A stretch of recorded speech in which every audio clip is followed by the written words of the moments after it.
Seattle, something is different. The ground beneath the 12s is shifting. With Kenneth Walker gone, we're staring at a new era, but it feels heavy. I need your help, family. This channel is my life, built from fan to fan.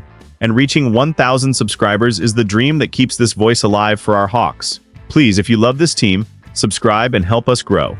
We are at a crossroads. The front office just placed the entire future of our run game on one massive risky bet. Is this the spark or a disaster? It's time to find out. Now let's really dive into what's happening, because the landscape in Seattle just changed overnight. We all knew things were going to look different with Kenneth Walker heading to Kansas City, but I don't think any of us expected the front office to go this bold. They used the 32nd overall pick on Jadarian Price from Notre Dame, and honestly, it sent a shockwave through the 12s. We're talking about a guy who wasn't even the primary starter for the Fighting Irish, and now he's being asked to carry the torch for one of the most storied backfields in the league.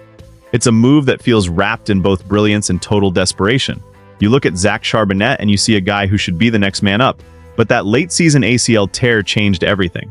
It left a void that couldn't be filled by just anyone, and the draft capital spent on Price proves that John Schneider and Mike McDonald aren't just looking for a backup, they are looking for a savior.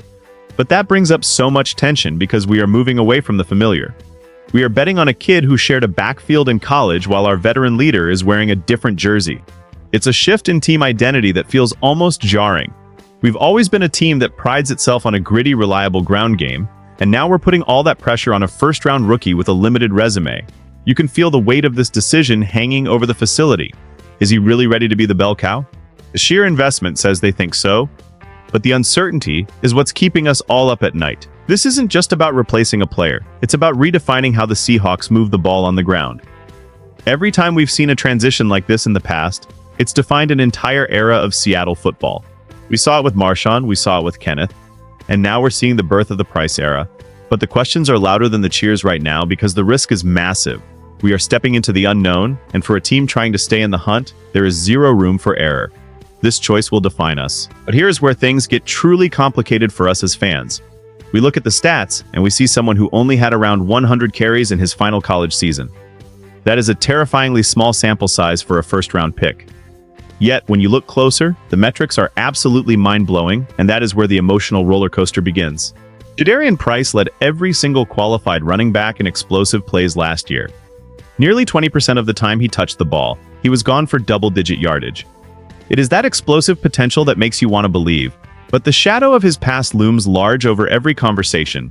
We cannot forget that he suffered a ruptured Achilles back in 2022. That is the kind of injury that ruins careers before they even start. He fought back, he ran a blazing 40-yard dash at the combine, and he proved his agility is still there, but as Seahawks fans, we've seen how injuries can derail a backfield. The risk feels like a heavy cloud hanging over the clink. This kid has the elusive rating of a superstar, ranking in the top 10 nationally, but he did it as a secondary option. He was playing second fiddle to Jeremy Love at Notre Dame.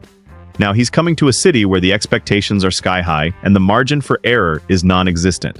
Can a guy who hasn't been the number one guy in college suddenly become the engine of an NFL offense? That is the gamble Schneider is taking. He's betting on fresh legs and untapped potential over proven volume. It makes you wonder if we're seeing a genius move or a massive oversight.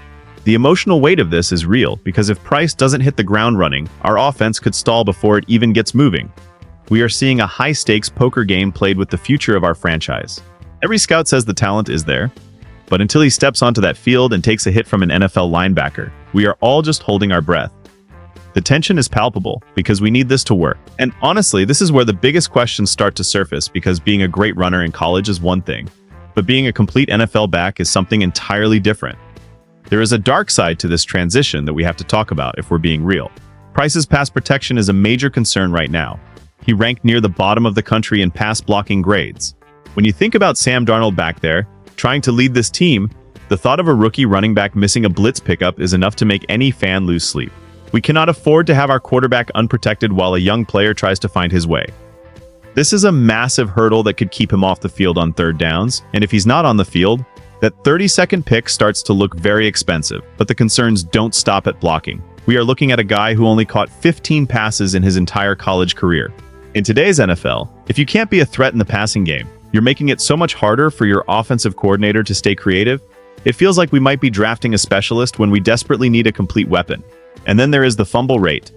It is higher than the league average, And we all know that in Seattle, putting the ball on the turf is the fastest way to find yourself on the bench. One mistake in a big game, and the momentum of our entire season could shift. This is where the tension becomes almost unbearable because the ceiling for Price is so high, but the floor is incredibly low.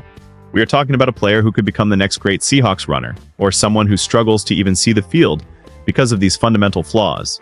This is the hidden pressure that no one is talking about. The coaches are going to have to work overtime to get him ready, and if he isn't a quick learner, this backfield could become a major liability instead of a strength. The future of our season might actually depend on how quickly a rookie can learn to block and hold onto the ball. I'm going to be honest with you all, this move actually worries me a little bit, but there is this flicker of hope I can't ignore. When I watch the tape, I see flashes of Miles Sanders or even Jerome Ford. I see a runner who is so efficient and so explosive that he could change a game in a single play. I really like the idea of fresh legs coming into this building, especially with how much physical punishment our backs have taken lately. But as a fan who has seen the highs and lows of this team, I think we should all be paying very close attention to how he handles the pressure of training camp. The depth chart is wide open right now. With Walker gone and Charbonnet sidelined, Price is essentially the frontrunner for 15-plus touches a game from week 1. That is a massive responsibility for a rookie, and I find myself caught between excitement and total nerves. I want to believe that Mike Macdonald has a vision for this kid that we haven't seen yet. Maybe they see a receiver in him that Notre Dame never used. Maybe they see a blocker who just needs the right coaching. I want to trust the process. But the stakes feel so much higher this year. We are in a window where we need to compete, and we are relying on a lot of ifs. If he stays healthy, if he improves his blocking, if he stops fumbling, that is a lot of weight to put on a young man's shoulders. But that is what being a Seahawks fan is all about, right? It is about that grit and that belief in the underdog. Price has been an underdog his whole career, coming back from that Achilles injury and playing behind other stars. Maybe this is exactly where he belongs. I'm cautiously optimistic because the upside is legendary, but I'm keeping my eyes wide open. We are watching a high-stakes evolution of our team, and it is going to be a wild ride. I think we're either going to see a star born or a very tough lesson learned. Either way, the backfield is his now. This story is far from over, and the tension in Seattle is only going to grow as we get closer to the season. The future of our ground game, and perhaps the safety of Sam Darnold, now rests on the shoulders of Jadarian Price. It is a gamble that defines the new direction of this franchise under Mike Macdonald. Will he be the explosive weapon that takes us back to the top, or will the red flags prove to be too much for a rookie to overcome? We are all waiting to see if this 32nd pick was the steal of the draft or a reach born from necessity. The backfield is wide open, the pressure is mounting, and the eyes of the entire league are on Seattle to see how this transition unfolds.